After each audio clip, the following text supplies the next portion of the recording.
All right, so Ryan here, Rhino Racing, with a special video because we've got the head honcho of Superbike Supply here with us, Eric, rocking a really sweet looking polo. Thank you, thank you. Looking good. With the tats. With the tats. And the massive biceps. Something like that. All right, so you haven't seen the project bike yet. I have not. I have only pictures. Okay. Only pictures Well, and what I've seen in videos. Obviously, it's not going to look like this at the end, but here's the progress we've made so far. So we've got the suspension all off. We've got the GB Racing covers on the one side. We're going to pop the other ones on. Obviously, the tank's been removed. So we've got it all stripped down. And I know you were working on your bike too, so I'm sure this looks like a familiar sight. So. Yeah, very familiar. Mine's actually down at the shop right now, getting suspension and then the rest of the tuning. But yeah, very street mode prior to that. Right.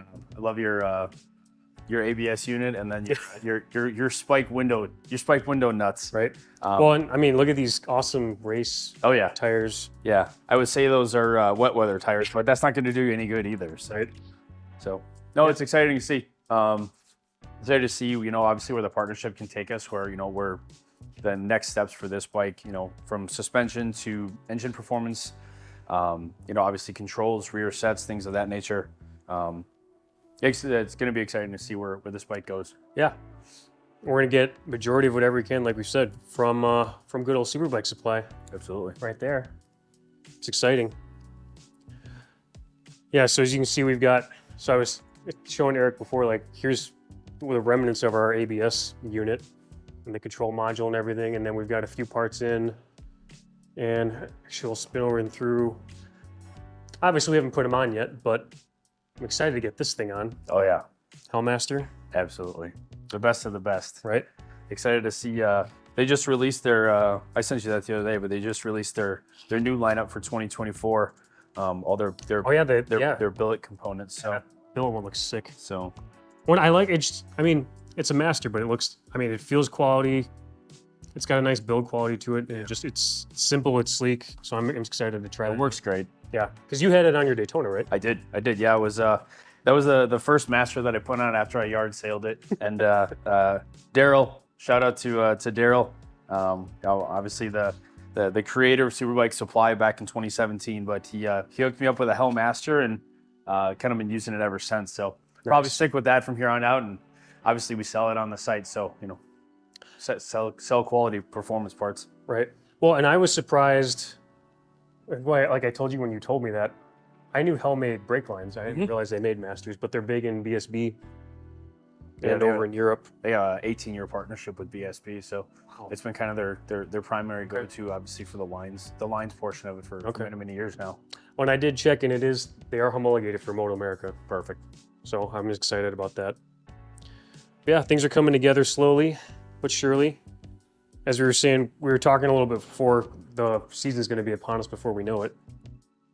Yeah, I mean, it's the, we're on the eve of Christmas. I know. It's crazy to think that the season's, the off season, we're this far into the off season so far. So it'll be here before you know it. Right.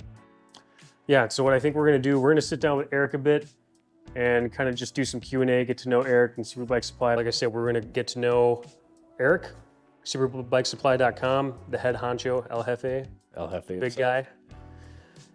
So we're going to start with, I guess we'll see the easiest and most obvious question. So how did the SBS deal come about? Yeah, so back in 2021 now, I yard sailed. It's 2023 right now. Yeah, so 2 years ago. Got it. I yard sailed my Daytona. Pretty good. Actually, you have that video on YouTube. I do. We'll cut into that footage here. Yeah. That you are following me, and I did not apex correctly, and I low-sided, and it hit the outside of the rumble strips or gator teeth on the outside of 6 at Blackhawk. And there's a really sweet picture. Maybe you can throw it in here. And my bike is like 3 feet like off the ground, fully upside down. Yep. And it is like the perfect still shot. And then there's like the still shots after, and you see me running after my bike, and then my head just goes down because I realized there's no salvaging this Daytona. Yep. Yeah, I remember it looked like you like Jedi floated your bike. Yeah. Because it was just here's the ground, here's your bike, and it was perfectly perpendicular to the ground. It was Perfect. So thank you to Peter from Zone Photo for capturing my demise, once again. Yeah. So yeah, I yard sale my Daytona. I get it back to the pits, and I realize my season's pretty much done. I'm supposed to go to Putnam in like 4 weeks' time. Me and Nick and Josh are supposed to go to Putnam in like 4 weeks' time, and my bike is in no way, shape, or form like ready to ride. So I throw it on Facebook looking for parts, and somebody comments like Daryl Blum's Superbike Supply. So I was like, sweet, like let me reach out. Hey, need a bunch of Daytona parts, going to Putnam in a couple weeks, don't have time to rebuild it. And so Daryl owned Superbike Supply at the time. He was out in Maine, which is where the whole thing originated from, I think back in 2017 when we first started. And in like 2.5 weeks, Daryl turns and burns, and full body work, tank, the whole 9 yards. Right? Everything. Like, everything. And essentially rebuilt my Daytona in like 2.5 weeks time. Got it down to Putnam, rode all of Putnam, it was fantastic. Then tore everything back down again to, I wouldn't say properly rebuild it, but add more parts over the winter, and just kept going back to Daryl, right? When someone greets you with that kind of customer service from the word go, you're like, absolutely, you got to stick with them. So Daryl and I kind of had this business working relationship, just kind of reaching back out. He helped me with a lot of Triumph Daytona questions. He was riding a Daytona at the time. Okay, that makes sense. Oh, and in Superbike Supply, so like it kind of worked. I think he was in the process of building a 765 out of a street triple. Okay. So he was doing the conversion kit. Yep. And then probably September of this year, so a couple months ago, I reached out and I was like, hey, you know, if you're ever looking for someone that you'd like to, you know, jump in with the business, like I personally was trying to get my foot in the door more with motorsports. Yeah. Like obviously taking the leap, going and doing CCS, moving forward, getting my expert plate. I feel like I had a fairly successful amateur season, right? Got a couple of like, pulled the GTU regional, you know, a couple second places. Matt, this is for you. I'll see you next year in expert. I'm coming for you. I love you, brother. But Matt and I had a great battle this year. I just wanted to get more involved with motorsports. I reached out to Daryl. I was like, hey, you know, if you're ever looking for someone to, you know, to help jump on, had a couple conversations, and yeah, about a month later, like he called me and he's like, you know, have you ever thought, like, would you want to take it on, like the business itself? And I was like, absolutely. And that was it. Like, you know, we just had this business working relationship, and I know Daryl's got a lot of stuff that he's doing on his side. He's super entrepreneurial. Like he's got like 4 or 5 other businesses that he's also doing. And you know, we had the conversation about Superbike Supply, and you know, as I credit it to like a couple of things in my career, but like right place, right time, right attitude, and like here we are. Yeah. You know, it took about a month and a half transition time. Yep. Well, and still technically transitioning, because I know you're putting in a lot of work. And like I've said in some of my earlier videos, and this isn't just me saying this because Eric's a friend, but every time we've talked and like done a video call, you're working on the website. Pretty much every Even time. like the other night, you're like, I know I should take a break because I'm really tired. I didn't get enough sleep. But I'm just going to keep working. But I got to keep going. Like, yeah, you know, it's, you know, you and I talk about it sometimes. It's the pursuit of perfection, right? Like, you know that it's never going to be at that perfect point, but that constant pursuit of perfection. So, yeah, the business deal kind of went through, worked out things great with Daryl, you know, and changed hands for Superbike Supply, and just been trying to go at it as hard as I can ever since. So, I mean, social media and getting the website up, and, you know, new apparel.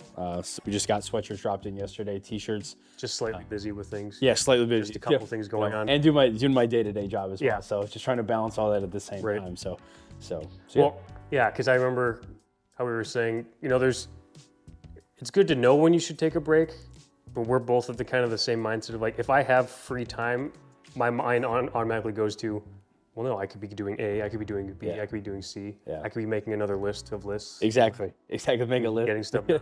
Yeah. So, yeah, and it's been, like, it's crazy to think, because it hasn't really been, like, live for that long, but, like, a lot's happened. We went for a live. period of time. Yeah, we went live on November 15th. And actually, when I was going through the whole deal with Daryl, you know, he asked me, he said, "Do you have a time frame?" And November 15th just kind of popped out there. And I can't tell you why it was in November 15th. It was like, I think at that point it was like maybe 40 days away. And I was like, if I can take everything, get it all turned around, get it to the point where I'm ready for it, and I'm happy with it, right? Like my OCD with having, you know, being a perfectionist, right? From naming conventions and periods, you know, even the titles. If I can get that turned in 40 days, go live on the 15th, then at least it's out there before the holidays. And then come, you know, the turn of the new year, right? Superbike Supply's up. We got everything rolling. So yeah, it was a quick turnaround. It worked, you know, a lot of hours. I know. It, so well, and like everything, I know you're constantly working on updating stuff because, you know, you're renewing dealer contracts and finding new partners and just trying to put like the best of everything you can for everybody out there. Because I know like customer service and like you putting everyone for yourself, it's like that's just like the norm. So that's why you're making sure you're not sleeping and staring at a computer screen for exactly 26 of the 24 hours in the day. Exactly. So well, that's cool. All right, so now we're gonna get to some fun stuff. Not that that wasn't fun. Fantastic. So we've got my wonderful wife Natalie's kind of behind the camera. She's gonna like throw some Q&A questions at both of us, and I'll kind of add on a couple as we go. Yeah. But I didn't want to try and memorize the list. One, and two, I just thought it'd be kind of a fun way to format things. Yeah, absolutely. So, first question. So first and foremost, how did you get into racing? I'll let you start. Yeah. Okay. I'll let the new expert start. Yeah. The new extra. Thank you. Actually got my license in the mail the other day with a little white plate. Did you? Like, I was pretty happy about that. Heart was all flutter. Yeah, heart was out fluttering. So my dad, obviously 2023 was a kind of a crazy year, right? And we'll touch on that a little bit later with some of the, you know, some other racing memories. But my dad was always big into motorsports. Big Brothers Big Sisters program out at Road America. You know, I grew up here. I didn't know they had that out there. Oh yeah. So my dad was part of the Big Brothers Big Sisters program, and one of the brothers that he worked with actually worked hot pit at Road America. And so my dad did that growing up. Right, and so I lived here in Sheboygan my entire life. From the track a ton. Oh, I'm sure. From the time I was, you know, 3 years old, I was at Road America every single weekend for every single event, whether it was Champ Car, Kart, Trans Am, SCCA. SVR, the Brian Redmond International Challenge, NASCAR when they first came out there, CCS, right? So when I was a kid, it was always like I knew that there was two bike weekends. There was when the pros are out there, and then I always, you know, being a young kid, not knowing the difference, I was like, it's the privateer guys. Well, knowing now, the privateer guys was CCS. Yeah. So like looking back on it now, like there's guys that I probably race with and or know in the racing community that, as a kid, I was watching. Yeah. So which is cool. It's just kind of a cool turn with everything. But my dad was definitely the biggest influencer that, you know, cars and bikes growing up, and we were motorheads in my household. You know, my dad and I watched racing every Sunday and Saturday, and pretty much any other day that ended Y. So So it's definitely much in the family bloodline, in the veins. Absolutely. That makes sense. Man. And yourself? For me, see, it's funny. People have asked me. I'm not even really. I know like how I got into racing, but I don't remember specifically how I found out about racing. Right. So when we moved to the area, into Wisconsin, down near Janesville, we were driving around one day, and then there was a Triumph dealership, and my dad was like, "Oh, we should stop." My dad used to ride motorcycles back when he was in college. And he had a little like Suzuki Enduro that he'd even ride on the interstate in the winter because that was his only transportation. And he was like, "We need to stop." So we stopped. And I remember going to the dealership, and I remember there was a 2004 Daytona 650 in yellow, and to me it looked like the sickest thing in the world. Yeah. And that's how I like fell in love with bikes. And it was ironic because my first two street bikes were both yellow and black. Which makes sense. Yeah. But then I don't even remember, but I just found out there were track days and racing. I was like, well, I want to race. Yeah. And so then 2014 came around, I got a Ninja 250, went out and did my first like partial season, and then did a full season after that, and then I got a first gen SV, and then 2018 got a second gen SV, and then as you know, I finally got off the SV this last year because I got sick of blowing up motors. as a normal, rational human being. Yeah, right. 5 in one season was a little much. Yeah, it's but a little excessive. old news. Yeah, now we got the R6. But yeah, my dad's always been into racing too. Like when we moved it up to Wisconsin, the first thing we did was we went to ALMS up at Road America. Yeah. And that was a sick event. And we always did car events. And I started going to the bike events, obviously. So my first bike event, I think, was 2006. Okay. AMA Superbike. It was, the Mladen Speeds heyday. Thank you. That's why I'm a big, Speeds fan, because I always love watching that. And then, yeah, now we're going to be out there next year. So It's going to be awesome. yeah, like I said, I don't remember the specific, no one was like, oh, you should race motorcycles, or I saw an event. It just, somehow, Yeah. it just, Manifested. yeah, it just manifested in my brain. It was like, all right, gotta make it Fantastic. You happen. need to do this. Oh yeah, I love it. yep. Okay, so what are your goals for 2024? 24? That's the next one. Oh yeah, it's 2023. It's 2020. Duh. Yes. I was like, but it's 2023. So 2024, as we all know, the goal is to do my first Moto America round finally on the R6. It's gonna be a lot of fun. So Road America is gonna be the minimum, and keep pursuing, getting quicker and getting more acclimated on the R6, get more seat time on that, and hit some different tracks. Yeah. And yeah, just keep going. We've got redemption at pit Redemption for both of us for both for different reasons. Yes. So we're definitely going to go back to pit, and yeah, just keep getting quicker. That's, Yeah. I mean, the main thing is just, I know I've got a lot of time left on the table for what happened last year. So that's the biggest thing. I had to make sure you stay behind me. That's the number one. That's Yeah, that'll be. We'll say that's number one. Fantastic. What about you? Expert year. It's my first expert year. Yep. So I felt like I gained traction over the last 2 years in amateur. Really, really understood how to ride the Daytona. Mm-hmm. Really understood riding progressively better every single year. Yep.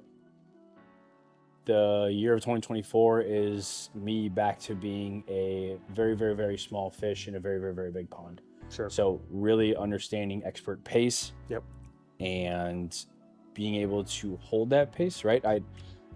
As much as nobody likes to be a back marker, right? Sometimes it's just the reality of just understanding, when you just get to a new level like that, right? There's a learning curve that has to be approached and it has to be achieved. Yep.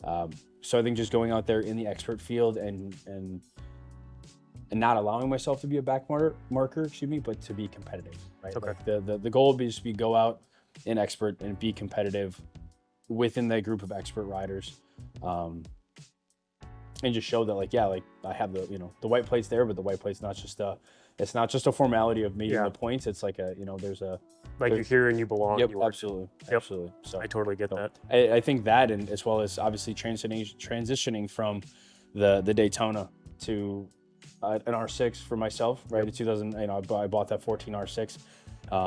It will be my first time on an inline 4 bike ever. Really? Ever, because I had a VFR. Yeah. And then I had 2 Ducatis. Yeah. And then a Daytona. Yep. This will be my first That's Japanese 4-cylinder bike ever in my That's in my ironic. riding career. Because so now that I'm the R6, it's my first time on inline Yeah. 4 too. Because I was always on a twin or the Daytona. Or the Daytona. Yeah. That's kind of funny. Yeah. So Ironic. it'll be It's a a match made in heaven. yeah, absolutely it is. Sorry, Natalie. Yeah, well, and like I told you, with your riding style, I think the R6 is going to suit you better. Yeah. Because the harder you ride that bike, the more reward you seem to get out of it versus the Daytona. Like when I rode yours, you almost had to ride it like a lightweight. Or the harder you ride it, the less you're going to get out of it. You're not going to get that return. Yeah. So I think it'll be good. All right, so I have a twofold question. The first one is going to be your favorite racing memories. The second one is going to be your least favorite. Oh boy. Okay, so there's. Oh boy. All right, so why don't we do? Do Do you have a piece of paper I can write down? I'll make a list. I don't think we have enough battery life. There's in, no battery life. There's not enough. I don't know if there's enough daylight. So I'm gonna. All right, we'll say. I'll try and keep it brief, and we'll do 3. Okay. If there's 3 good, 3 bad, sure. So the top 3 good for me are gonna be, well, first expert podium this year, which I was not expecting. Getting the 11s, although the immediate the racer me's me, I know I could hit 10s this year. Just, but it's just there. it was knocking on the door. Yeah, it was that. I would say when I got into the 16s on the SV at the end of 2022, I believe. And then my first, what I felt like was my first true win on the SV, and I think that was 2019 maybe. I just remember I raced Tyson and he put the video footage up of it. I think those are probably the top 3 that I can think of off the top of my head. And then the worst 3, which motor? Yeah, I was going gonna up say which one motor do I want to choose?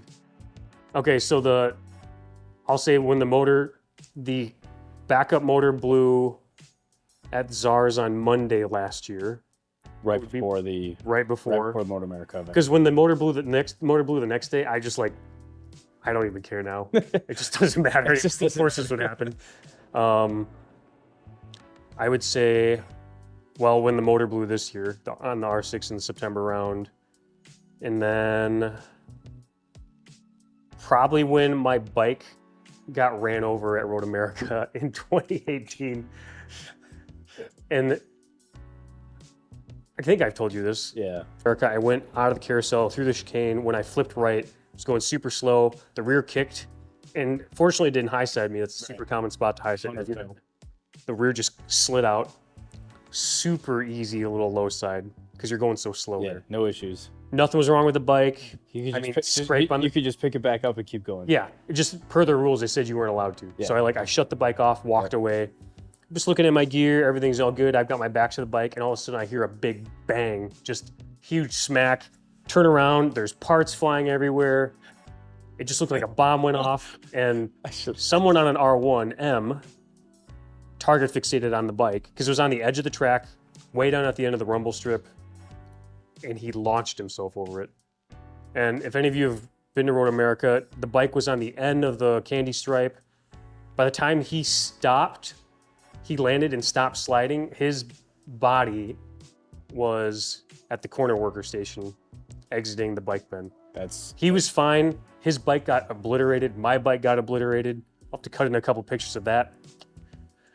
But that was probably the other low point because I was fine. Yeah. But the bike obviously wasn't. The tank was half the size it used to be. The subframe got ran over because the bike was laying like, this is the bike. It was laying like this. Yeah. And he ran it over like that. He went up the back of it. Oh. So it hit the subframe. Direct hit. And basically what launched him is the tank finally stopped crumpling. and it just barrel rolled him. Man. So what are yours? So give me 3 good ones. I can guess what a couple of the bad ones are. Yeah, there's a couple bad ones. I think everything came this year. So my first win in amateur. Which weekend was that?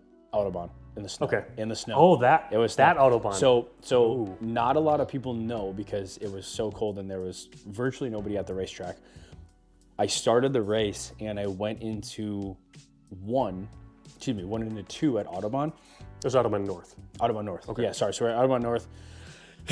We had just had like 15 minutes of whiteout conditions. Like it was actually snowing. So I had rain tires on all weekend. It was freezing cold. He's not exaggerating, by the way. It was snowing. Literally snow, like actual, like it was, I couldn't see the trailer next to me for about 15 minutes and then the race started. So the track was all soaked. So I go into 2 and I go to shift and the foot lever for my rear set, the bolt snapped and the bike was stuck in 3rd gear. And I ran the rest of the GTU race in the 3rd gear and that was my first amateur win. Stuck in 3rd gear. Now, luckily I had a Daytona, so I had plenty of range to do things. I don't know if I could have done the same thing if I had an R6. And it was wet out, so conditions worked itself fine, but I won the race. You still had to be out there. Yep. In the snow. Finished the race. There was it was still flurry snows here and there. Track was wet, only had 3rd gear, broken shift rod, still won the race. It was awesome. Did you have a moment like at the end of the race where you're like, what am I doing out here? Dude, I had a moment at the start of the race asking myself, what am I doing out here? It was me. I think it was me and 4 other people. So there was 5 people on the grid for amateur. I think probably I wouldn't say that's number 1. I mean, that was just one of the 3. It doesn't have to be in order. Just like think of 3. And then if you go back to Autobahn North again in September, kind of had a crap day on Friday. Was it Friday for the warm-up? Were you there for a warm-up? Yeah. Yeah. So. Kind of a crap day, just wasn't really feeling it. Saturday afternoon went out, and then back-to-back wins. Yep.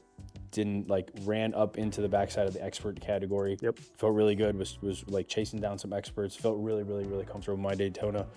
That was my guess for one of the three, because I remember, because I was there for Saturday. Yeah, you were And there for Saturday, and I got some sweet cool. videos, and yeah, got a win, and then went back out again, and I was like, all right, I guess we're gonna do it twice in a row. Unfortunately, I put my pressure on myself for Sunday, and Sunday rolled like crap. But I think the best moment so far in my racing career, June, my dad passed away, and went out at Blackhawk. Yep. And then won the GTU race. Yep. In I remember that. really, really, really bad weather. Right. So we did that. We launched the Do It for Dad campaign. Yep. We're gonna be bringing that back for 2024. Oh, cool. But yeah, just kind of one of those things. They say racing is, with as much emotion that's in racing. You meet a lot of the guys that are really, they're stubborn, or they're I don't want to say uptight, but they're they don't show a lot of emotion, right? Yep. Until they're not supposed to, right? Right. Until it comes time, like you finish that, like I finished that race and I rolled back to the pits, and I've never been happier. Like I sat on the ground and cried. I mean, it was also all part of the Do It for Dad campaign, but like it was, subconsciously, like I know my dad was there. Like unfortunately, my dad never actually got to see me race. Okay. Just given the circumstances and obviously his health and things like that. Yep.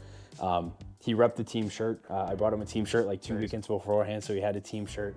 But yeah, he had, it was just like 2 weekends, because it was the Road America weekend. Yep, I remember. The Road America. The Moto America. Moto America. Because you were up there. Which, I mean, transcendent or whatever you want to call it, the guy who got me into motorsports, Right. the same weekend as Moto America, and then I go out 2 weeks later and I get that GTU win. So I think so far, right, and that'll probably stick with me forever. Is like that's probably my best racing moment. So Yeah, just because timing and circumstance wise, absolutely, the fact that happened is just crazy. Yeah. But yeah, I can see how the snow would be up there too. But yeah, I remember that GTU win. That was a cool moment. It was a cool moment. It was fun. Yeah. All right. Oh wait, forgot. Oh, you were just gonna I thought you were gonna bypass. Almost forgot. Yeah, give me a quick three. What are some not so great memories? I mean, we could put. I mean, do you want to put that first low side in turn 6 down there? I mean, Absolutely not. Because if I wouldn't have done that, I wouldn't have built my race bike so fast. Okay. I probably would just kept putting it off for a while. Okay. And finally I was just like, Okay. hey, you yard sale, then you need to build a race bike. Okay, fair enough. I would say so I launched myself over the handlebars in turn 4, running down the back of the expert field the very last weekend of TCS this year. That hurt.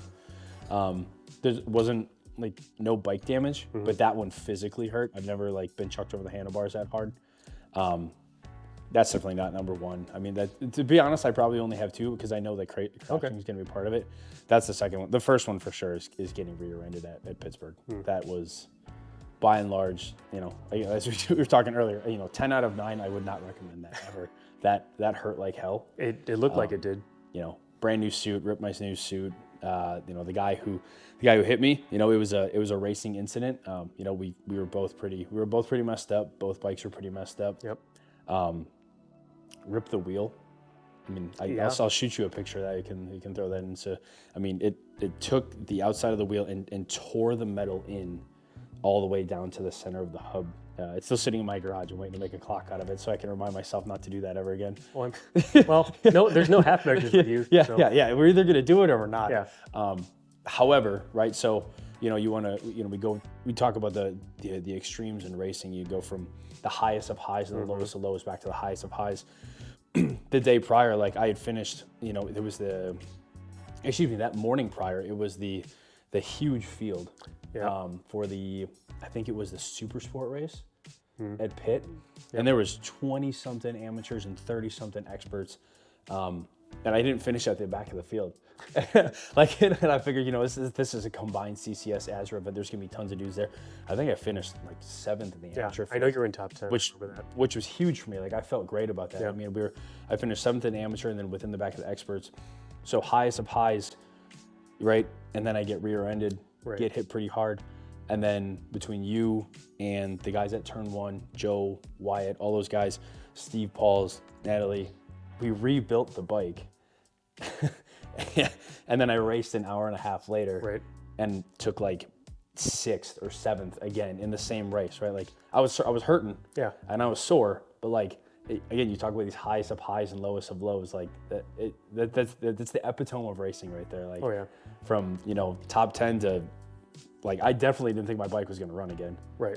And picked it back up, and it fired back up. I was like, man, we might have a chance at this one. Yeah. I mean, Steve took the tank off of his B I bike. remember we He took the tank off his B bike and put it on my bike, and then we put everything back together. And it worked. And it worked, and I raced. Like, now I didn't get to do it Sunday. I was too hurting to do Sunday. Yeah. But you tried. But I tried.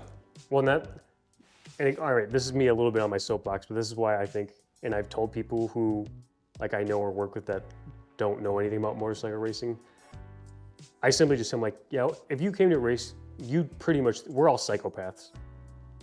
I mean, on any level, like, and like I'll see, you know, they talk about it, and again, it's all a matter of perspective. But then I'll see something on the news about like, oh, so and so came back from injury it was Tiger Woods came back from like an injury he had in a car crash like 6 months prior or something. They were talking about in the news to do his first event. I was like, dude, I've seen people like break their leg the day before and go out the next day and race, or like even later that day. Day.